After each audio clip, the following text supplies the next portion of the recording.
बच्चों को कितनी नशा रहना चाहिए, कितनी खुशी रहनी चाहिए। बाबा ने हमें कितना सम्मान दिया है, कितना हमारी ऊंचा स्थान दिया है, कितना अपने से भी ज़्यादा हमें ऊंचा रखा है। तो बाबा ने कहा इसी खुशी और नशे में रहना चाहिए। मनुष्य दे या ना दे, भगवान ने हमें इतना बड़ा टाइटल दिया, इतना बड़ा सम्मान दिया, तो बाबा ने कहा उनमें आपको खुशी रहनी चाहिए। और बच्चों को सदैव बाप की याद में रहना है और 3 पैर पृथ्वी लेकर कहाँ भी बाप की यूनिवर्सिटी कम हॉस्पिटल खोलना है। आज थोड़ी मुरली जल्दी भी पूरा करेंगे क्योंकि जो अभी समय आज 18 तारीख हो गया है, 10 दिन बाकी है। और जो सेवा करने वाले मतलब सेवा करने वाले भी भाग दौड़ चाहिए। ऐसे नहीं कि वहाँ जाके बैठना है, करना नहीं है। जिनसे दिक्कत है, चला नहीं जाता है, मुश्किल है, वो तो वहाँ क्लासेस चलेगी और जो भी होगा बैठेंगे। लेकिन जो सेवा कर सकते, उमंग उत्साह है और अथक सेवा 2 दिन करनी पड़ेगी। उससे पहले भी इधर का मकान उधर का मकान सब, उनकी दीदी आ रही हैं और भी लोग आएंगे, तो से वहाँ तो प्रोग्राम होगा लेकिन रहेंगे तो यहीं ना वो लोग, तो इसलिए सफाई भी चाहिए। तो हर प्रकार की सेवा के लिए आप सबको तैयार रहना पड़ेगा। आज पक्का लिस्ट बन जाए, ऐसा नहीं कोई 2 घंटा कोई 4 घंटा नहीं, 2 दिन तो पूरा चाहिए और उससे पहले भी चाहिए होगा। इसीलिए आज पक्का उसकी फाइनल करनी होगी। बीच में एक आधी बार और भी बैठना होगा, नहीं तो मुश्किल हो जाएगी ना। अभी तो सिर्फ 10 दिन बाकी है। सारे मीठे बच्चे, तुम हो रूहानी सर्जन और प्रोफेसर। तुम्हें हॉस्पिटल कम यूनिवर्सिटी खोल अनेकों का कल्याण करना है। मीठे बच्चे, तुम हो रूहानी सर्जन और प्रोफेसर। तुम्हें हॉस्पिटल कम यूनिवर्सिटी खोल अनेकों का कल्याण करना है। प्रश्न है, बाप भी धर्म स्थापन करते और अन्य धर्म स्थापक भी धर्म स्थापन करते, दोनों में अंतर क्या है?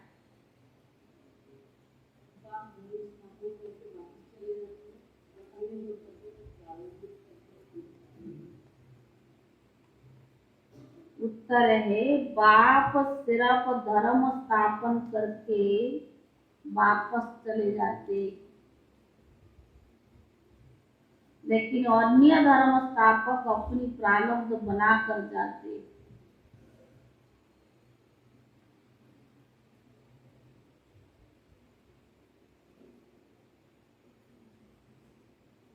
बाप अपनी प्रारब्ध नहीं बनाते।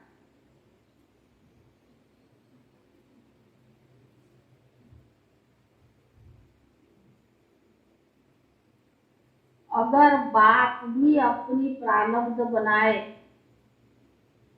तो उन्हें भी कोई पुरुषार्थ कराने वाला चाहिए। अगर बाप भी अपनी प्रारब्ध बनाए तो उन्हें भी कोई पुरुषार्थ कराने वाला चाहिए। बाप कहते मुझे बादशाही नहीं करनी,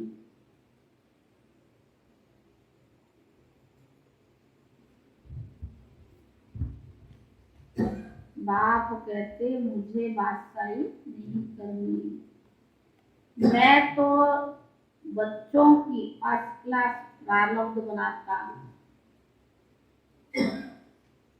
मैं तो बच्चों की फर्स्ट क्लास प्रारब्ध बनाता हूँ। गीत है राज के राही हक मत जानी। गीत जैसे बच्चों ने बनाया, गीत का अर्थ तो और कोई जान भी ना सके। बच्चे जानते हैं अब घोर अंधियारा पूरा होता है, धीरे धीरे अंधियारा होता गया। इस समय कहेंगे घोर अंधियारा। अभी तुम राही बने हो सोजरे में जाने के लिए, अथवा शांतिराम प्योर घर जाने के लिए। वह है पतित पावन पियर घर और यह है पियर घर। पति प्रजापिता में जो पियो बैठा है उनको तुम बाप कहते हो। वह तुमको पवित्र बनाकर अपने घर ले जाते हैं। पिता वह भी है, पिता यह भी है। यह वह है निराकार, यह है साकार। बच्चे कहने वाला सिवाय बेहद के बाप के और कोई नहीं सकता। तो बाप ही कहते, क्योंकि बच्चों को साथ घर ले जाना है, पवित्र बनाया और नॉलेज दी। बच्चे समझते पवित्र तो जरूर बनना है, बाप को याद करना है, सारे सृष्टि चक्र को भी याद करना है। इस ज्ञान से तुम एवर हेल्दी बनते हो। कोई कहते हैं हमारे लिए कोई सेवा है, तो बोलो सेवा यही है, 3 पैर पृथ्वी के देकर उनमें रूहानी कॉलेज और हॉस्पिटल खोलो, तो उन पर कोई बोझ भी नहीं पड़ेगा। इसमें मांगने की बात नहीं है। राय देते हैं, अगर तुम्हारे पास पैसे हैं तो रूहानी हॉस्पिटल खोलो। ऐसे भी बहुत है जिनके पास पैसे नहीं है, वह भी हॉस्पिटल कम यूनिवर्सिटी खोल सकते हैं। आगे चलकर तुम देखेंगे कि बहुत हॉस्पिटल खुल जाएंगे। तुम्हारा नाम रूहानी सर्जन लिखा होगा। रूहानी सर्जन भी हो और प्रोफेसर भी हो। रूहानी कॉलेज अथवा हॉस्पिटल खुलने में कुछ खर्चा नहीं। मेल अथवा फीमेल दोनों ही रूहानी सर्जन अथवा प्रोफेसर बन सकते हैं। आगे फीमेल नहीं बनती, थोड़ी करते थे बहने। तो बाबा ने कहा व्यवहार कार्य पुरुषों के हाथ में था। आजकल तो माताएं निकली है, तो अब तुम ये रूहानी सर्विस करते हो, ज्ञान की चटक लगी हुई हो, फिर किसको भी समझाना बड़ा सहज है। घर पर बोर्ड लगा दो, कोई बड़ी हॉस्पिटल कोई छोटी भी होती है। अगर देखो बड़ी हॉस्पिटल में ले जाने वाला पेशेंट है तो बोलना चाहिए कि चलो हम आपको बड़ी हॉस्पिटल में ले चलो। हाँ, तो बाबा ने कहा वहाँ बड़े बड़े सर्जन हैं। दुनिया में भी कोई बीमार होता है ना, छोटे में नहीं होता तो बड़े हॉस्पिटल में ले जाते। तो बाबा ने कहा उनको बोलो वहाँ बड़े बड़े सर्जन हैं। छोटे सर्जन बड़े सर्जन के पास भेज देते, अपनी फी ले लेते, फिर समझते हैं मरीज ऐसा है, इसको बड़ा हॉस्पिटल में ले जाना चाहिए, ऐसी राय देते। तो ऐसे सेंटर खोल बोर्ड लगा। बाबा ने ऐसा तुम बच्चे भी 1 कमरा है 2 कमरा है तो बाबा के लिए भी बनाओ, तो मनुष्य वंडर खाएंगे ना। यह तो कॉमन बात है, समझने की है। कलयुग के बाद सतयुग जरूर आएगा। भगवान तो बाप ही नई दुनिया स्थापन करने वाला। बाप से बाप मिल जाए तो हमें स्वर्ग में ले लेंगे। बाबा वापस आए ना स्वर्ग ले जाए। मन वचन कर्म से इस भारत को सुख देना है। मन वचन कर्म से भी रूहानी मनसा अर्थात याद और वचन तो सुनाई दी है, मनमना भव और मध्याजीव। मन वचन कर्म क्या है? मनसा अर्थात याद और वचन और सुना तो दी है, मनमना भव और मध्याजीव। बाप और वर्षे को याद करो, ये 2 वचन हुए ना। वर्षा कैसे लिया कैसे गमाया, यह चक्कर का राज। बाबा ने कहा बूढ़ियों को भी शौक होना चाहिए। आवाज बाबा ने फिर बूढ़ी माता को याद किया, बोलना चाहिए, हमको भी सिखलाओ। बुढ़े बुढ़े भी ज्ञान समझा सकते हैं, जो और कोई विद्वान पंडित आदि नहीं समझा सकते। जब तक नाम वाला करेंगे, चित्र भी बहुत सहज है, कोई की तकदीर में नहीं, पुरुषार्थ भी नहीं करते हैं। तो बाबा ने कहा सिर्फ ऐसा समझाना है कि बाबा भी हो गई ना, समझाना है कि मैं बाबा की हो गई। वह तो आत्मा बाप की है ही, आत्मा का बाप परमात्मा है।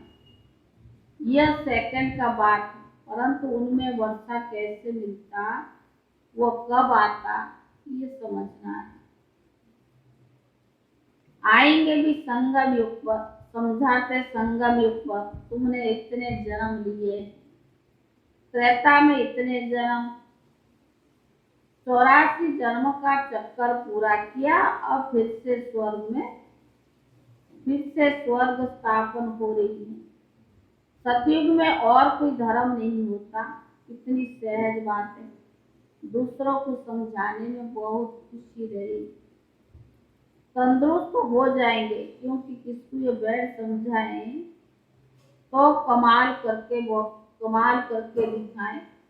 सिर्फ बाप को याद करना है और बच्चे को याद करना है। तो बाबा ने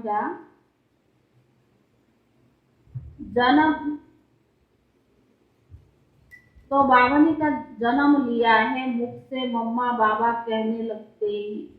तुम्हारे आर्गन्स तो बड़े बड़े हैं, तुम तो समझ कर समझा सकते हो, पर बूढ़ियों को समझाने का बहुत शौक होना चाहिए। आज बाबा ने बुद्धि माताओं के उनको समझाने का भी शौक होना चाहिए। तो बाबा ने कहा हम तो बाबा के नाम वाला करें और बहुत मीठा बनना चाहिए। मोह ममत्व निकाल देना चाहिए, जो मोह है ममत्व है वो निकाल देना चाहिए। मरना तो है ही, बाकी 2-4 रोज जीना है, क्यों ना हम एक से ही बुद्धि रखें। मरना तो है ही, और वो भी कितना दिन, 2-4 दिन। तो बाबा ने कहा मोह ममत्व तो निकल जाना चाहिए। जो भी समय मिले बाप की याद में रहे और सब तरफ से ममत्व मिटा देवे। 60 वर्ष में जब होते हैं तो वानप्रस्थ लेते हैं, वह तो बहुत अच्छा समझा सकते हैं। नॉलेज धारण कर फिर बाबा ने दूसरों को भी कल्याण करना चाहिए। अच्छे अच्छे घर की बच्चियां ऐसा पुरुषार्थ कर और घर घर में जाकर समझाए तो कितना नामाचार लिखी। अच्छे अच्छे घर की बाबा ने कहा खुद समझ कर दूसरों को समझाए तो कितना नामाचार लिखी। पुरुषार्थ कर सीखना चाहिए, पर शौक रहना चाहिए। सीखना भी चाहिए, सेवा को इसको शौक होगा। यह नॉलेज बड़ी वंडरफुल है। बोलो देखो कलियुग का वधु अब पूरा होना है, सबका मौत सामने खड़ा है। कलियुग के अंत में ही है, बाप आकर स्वर्ग का वर्षा देते हैं। तो बाबा ने कहा कृष्ण को तो बाप नहीं कहेंगे, वो तो छोटा बच्चा है। उनको सतयुग का राज्य कैसे मिला, जरूर पास्ट जन्म में ऐसा कर्म किया होगा। तुम समझा सकते हो कि बराबर इन्होंने पुरुषार्थ से ही प्रारब्ध बनाई है। कलियुग में पुरुषार्थ किया, सतयुग में प्रारब्ध पाए। वहां तो पुरुषार्थ कराने वाला कोई होता नहीं। सतयुग त्रेता कितनी प्रारब्ध मिली है, जरूर ऊंच से ऊंचा बाप से मिला होगा, जो गोल्ड एंड सिल्वर एज का मालिक बनाते हैं और कोई बना न सके, जरूर बाप से ही मिला है। लक्ष्मी नारायण खुद नहीं मिलेंगे, ऐसा भी नहीं कि ब्रह्मा ब्रह्मा व शंकर मिले, नहीं, हमें तो भगवान मिला है। वह है निराकार, भगवान के सिवाय कोई नहीं जो ऐसा पुरुषार्थ कराए। भगवान उवाच, मैं तुम्हारी प्रारब्ध फर्स्ट क्लास बनाता हूँ। यह आदि सनातन देवी देवता धर्म है।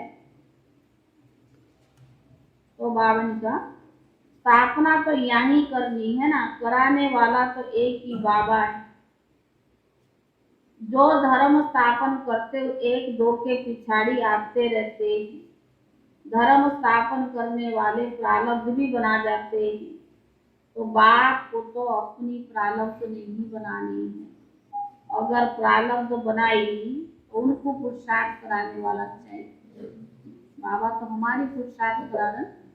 अगर बाबा ही प्रारब्ध बनाए तो पुरुषार्थ कौन कराए? श्री बाबा कहते मुझे कौन पुरुषार्थ कराएंगे? मेरा पाठ ही ऐसा है। बादशाही मैं नहीं करता। यह ड्रामा बना बनाया है। बाप बैठ समझाते, मैं तुमको सभी वेद शास्त्रों का सार समझाता। यह सब भक्ति मार्ग है। अब भक्ति मार्ग पूरा होता है। वह है उतरती कला, अब तुम्हारी होती है चढ़ती कला। कहते हैं ना, चढ़ती कला सर्व का भला। सब मुक्ति जीवन मुक्ति को पा लेते हैं। फिर पीछे 16 कला से उतरते उतरते कला 9 कला में आना है। ग्रहण लग जाता है ना, ग्रहण थोड़ा थोड़ा होकर लगता है। यह तो बेहद की बात। अभी तुम संपूर्ण बनते हो, फिर त्रेता में 2 कला कम होती है, थोड़ा कला बन पड़ते हैं। इसीलिए थोड़ा काला बन पड़ते, काला। इसीलिए पुरुषार्थ सतियों की राजाई के लिए करना चाहिए। हम क्यों लेबे, कम क्यों लेबे, परंतु सभी तो इम्तिहान पास नहीं कर सकते। बाबा तो सबको ऊंच पद देना चाहता है, और बाबा ने कहा कहीं करते नहीं, क्योंकि बाबा ने कहा, वो कहते हम क्यों लेबे। तो बाबा ने कहा परंतु सभी तो इम्तिहान पास नहीं कर सकते। जो 16 कला संपूर्ण बने, बच्चों को पुरुषार्थ करना भी है और कराना भी है। इन चित्रों पर बहुत अच्छी रीति सर्विस हो सकती है। बड़ा क्लियर लिखा हुआ है। बोलो बाप स्वर्ग की रचना रचते हैं, तो फिर हम नर्क में क्यों पड़े हैं? यह पुरानी दुनिया नर्क है ना, इनमें दुखी दुखी। फिर जरूर नई दुनिया सतयुग आना चाहिए। बच्चे निश्चय बुद्धि है, यहाँ कोई अंधश्रद्धा की बात नहीं। कोई भी कॉलेज में अंधश्रद्धा की बात नहीं होती है। एम ऑब्जेक्ट सामने खड़ी है। उन कॉलेज आदि में तो इस जन्म में पढ़ते हैं, इस जन्म में ही प्रारब्ध पाते हैं। यहाँ इस पढ़ाई की प्रारब्ध विनाश के बाद दूसरे जन्म के तुम पाएंगे। देवताएं कलयुग में आ सकते कैसे? बच्चों को समझाना बड़ा सहज। चित्र भी बड़े अच्छे बनाए हुए हैं। झाड़ भी बहुत अच्छा है। क्रिश्चियन लोग भी झाड़ को मानते हैं, खुशी मानते हैं अपने नेशन की। सबका अपना अपना पाठ है। यह भी जानते हो भक्ति भी आधा कल्प होनी है। उसमें यज्ञ तप तीर्थ आदि सब होते हैं। इसमें भक्ति में बाप कहते मैं उनसे नहीं मिलता हूँ। यज्ञ तप दान पुण्य भक्ति करने से नहीं मिलता हूँ। जब तुम्हारी भक्ति पूरी होती है तब भगवान आते हैं। तो बाबा ने कहा आधा कल्प है ज्ञान, आधा कल्प है भक्ति। तो 52 का झाड़ में क्लियर लिखा हुआ है, चित्र सिर्फ हो बिगर लिखत उन पर समझा सकते हो। चित्र की तरह पैटर्न समझाना चाहिए। इसमें कितनी वंडरफुल नॉलेज है। ऐसे थोड़ी है कि शरीर लोन लिया है तो उसको अपनी मिल्कियत समझेंगे, नहीं समझेंगे। मैं तो बाबा ने शरीर लिया है तो क्या समझेंगे। मैं तो किराएदार हूँ, ये ब्रह्मा खुद बैठे हुए हैं, इनको बिठाना है। जैसे कि मकान में खुद मालिक भी रहते हैं और किराएदार भी रहते हैं, तो बाबा तो सारा समय इनमें नहीं रहेंगे ना। इनको हुसैन का रथ भी कहा जाता है। जैसे क्राइस्ट की आत्मा ने किसी बड़े तन में प्रवेश कर क्रिश्चियन धर्म स्थापन किया। छोटेपन में शरीर दूसरे का था, वो छोटेपन में अवतार नहीं था। नानक में भी पीछे सोल प्रवेश कर सिख धर्म की स्थापना करती है। यह बातें तो वो लोग समझते नहीं है, यह बहुत समझ की बात। पवित्र आत्मा यहाँ पर धर्म स्थापन करती है। अभी कृष्ण है तो सतयुग का पहला प्रिंस, उनको द्वापर में क्यों ले गए। सतयुग में लक्ष्मी नारायण राज्य दिखाते हैं। यह भी तुम बच्चे जानते हो कि राधे कृष्ण ही लक्ष्मी नारायण बनते हैं, फिर ये विश्व के मालिक भी बनते हैं। तो 52 तीनों की राजधानी कैसे स्थापन हुई, यह किसकी बुद्धि में है नहीं। तुम जानते हो बाप एक ही बार अवतरित होते हैं, पति तुमको पावन बनाते हैं। कृष्ण जयंती पर भी सिद्ध करना है कि श्री कृष्ण ने ज्ञान दिया नहीं, जिसने उसको बनाया पहले उनकी जयंती मनानी चाहिए। शिव जयंती पर मनुष्य व्रत आदि रखते हैं, लोटी चढ़ाते हैं, सारा रात जागते हैं। यहाँ तो है ही रात, कलयुग तो है ही रात। इसमें जितना जीना है उतना पवित्र भी रहना है। जब तक जीना है तब तक पवित्र रहना है, व्रत रखना है ना। व्रत धारण करने से ही क्या होता है, पवित्र राजधानी मालिक, पवित्र राजधानी के मालिक बनते हैं। श्री कृष्ण जयंती पर समझाना चाहिए कि कृष्ण गोरा था, अभी सांवरा बन गया है, इसीलिए शाम सुंदर कहते हैं। कितना सहज ज्ञान। श्याम सुंदर का अर्थ समझना चाहिए, चक्कर कैसे फिरता है। तुम बच्चों को बड़ा खुश होना चाहिए। शिव शक्तियों ने भारत को स्वर्ग बनाया है, यह किसको भी पता नहीं है। बाप भी गुप्त और ज्ञान भी गुप्त और शिव शक्तियां भी गुप्त। बाबा भी गुप्त है, उसके ज्ञान भी गुप्त और शिव शक्तियां भी गुप्त है। तो बाबा ने कहा तुम चित्र लेकर किसकी घर में भी जा सकते हो, बोलो तुम सेंटर पर नहीं आते हो, इसीलिए हम तुम्हारे घर आए, तुमको सुख धाम का रास्ता बताने। तो वो समझेंगे ये हमारे शुभ चिंतक हैं। यहाँ कनरस की बात नहीं, पिछाड़ी में मनुष्य समझेंगे कि बराबर हमने लाइफ व्यर्थ गंवाई, लाइफ तो इन्हों की बाद में महसूस करेंगे, लेकिन बाबा ने कहा उस समय तो कुछ होगा नहीं। अच्छा मीठे मीठे सिखी ले रहे बच्चों प्रति माता पिता बाप दादा का याद प्यार और गुड मॉर्निंग। रूहानी बाप की रूहानी बच्चों को नमस्ते। रूहानी बच्चों की तरफ से रूहानी बाप दादा को लगे। धारणा के लिए मुख्य स्थान पहला है नष्टो महावन, एक बाप से ही अपना बुद्धियो रखना है। देही अभिमानी बन, यही शिक्षा धारण करनी। और करानी। नष्टो महावन एक बात से ही अपना उद्योग रखना है। देई अभिमानी बन यही शिक्षा धारण करनी और करानी। दूसरा, मन वचन कर्म से भारत को सुख देना है। मन वचन कर्म से भारत को सुख देना है। मुख से हर एक को ज्ञान के दो वचन सुनाकर उसका कल्याण करना है। शुभ चिंतक बन सबको शांति धाम और सुख धाम का रास्ता बताना है।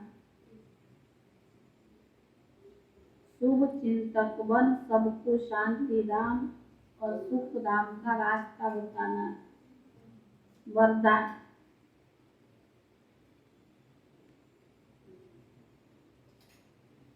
बेफिक्र बादशाह की स्थिति में रह वायुमंडल पर अपना प्रभाव डालने वाले मास्टर रचयिता भव। वरदान है, बेफिक्र बादशाह की स्थिति में रह वायुमंडल पर अपना प्रभाव डालने वाले मास्टर रचयिता भव। जैसे बाप को इतना बड़ा परिवार है फिर भी बेफिक्र बादशाह, सब कुछ जानते देखते हुए भी बेफिक्र है।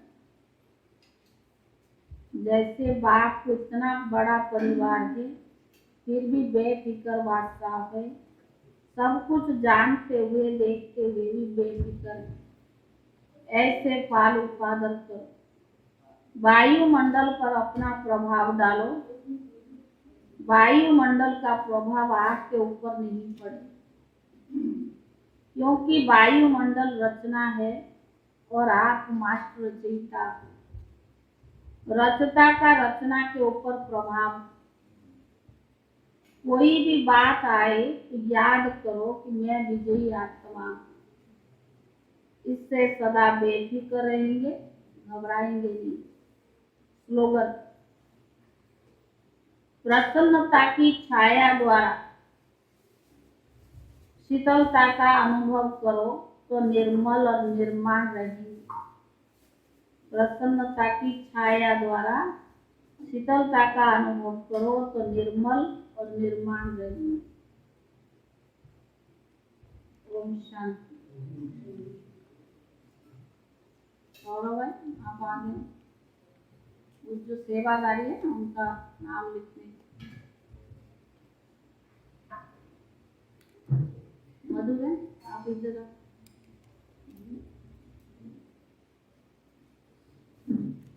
चाहिए देखिए बता ये पॉइंट्स रह गए हैं।